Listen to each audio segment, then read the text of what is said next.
Okay, good day. Sa pag-usapan naman natin kung paano ba maglagay ng image sa ating HTML document.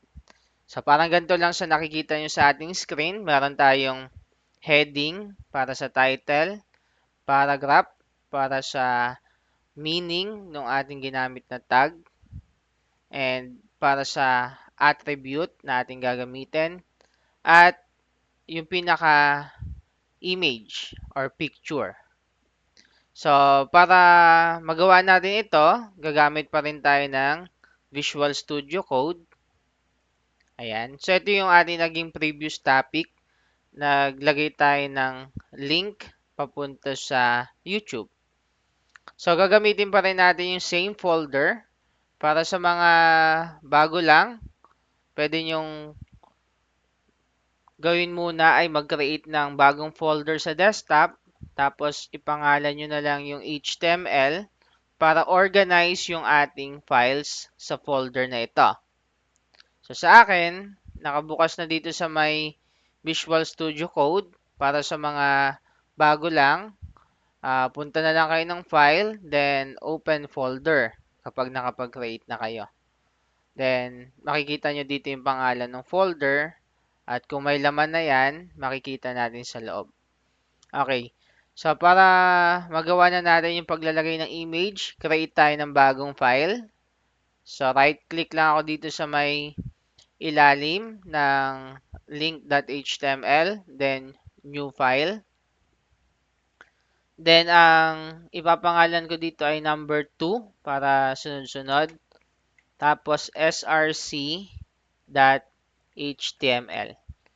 So, ito yung attribute natin, yung src. Then, dahil HTML document siya, kailangan natin ng file extension na .html. Ayan.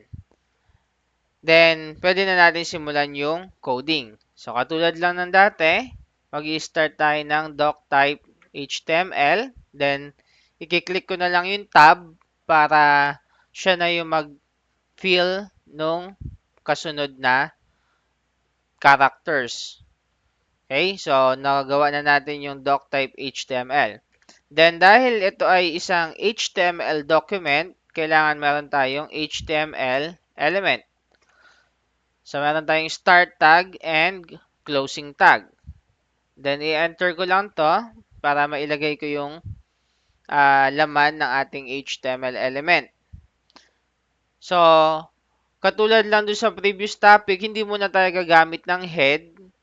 Ang gagamitin lang muna natin ay body kasi nga gusto lang naman natin maipakita yung paglalagay ng image using HTML. So, maglalagay tayo dito ng body. Ayan. So, meron din siyang start tag at may closing tag. Then, press ko lang yung enter. Then, maglagay tayo ng title katulad dun sa link. So, gamit na lang tayo ng H1 or yung pinakamalaking heading. Ayan. So, ang ilagay natin title dito ay the SRC attribute o yung source. Then, lagay natin yung meaning ng ating gagawin. So, gamit na lang tayo ng paragraph. Ayan. P element. So, HTML images are defined with the img tag. Okay, so yun yung gagamitin nating tag, yung img. And the file name of the image source is specified in the src attribute. Okay? So, meron tayong tag at meron tayong attribute na gagamitin para makapaglagay ng image. So, try natin itong i-save. Ctrl S.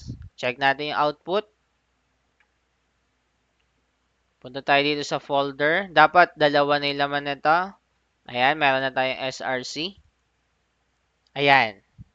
So, nalagay na natin yung heading at yung paragraph. So, ilagay na natin yung image. Siyempre, para makita yung image na ilalagay natin, kailangan meron tayong file nung image na yon. So, mag-download tayo. Halimbawa, si Ann Curtis na lang ulit. Ayan, hanap lang tayo ng image ni Ann. Ayan. Ito na lang. Ito na lang ulit. Ayan. Diba? Save image as. Then, lagay natin dito sa loob ng folder. Make sure nakasama nyo yung mismong file. Then, palitan natin to ng pangalan. Ann. Check nyo pala, mas maganda kung JPEG or PNG yung file type ng image na mada-download ninyo. Ayan. So, check natin yung folder. Nandito na yung picture ni Ann. So, pwede na natin magamit yung ann.jpg para dun sa ating gagawing HTML document. So, gaya ng sabi natin, meron tayong img tag.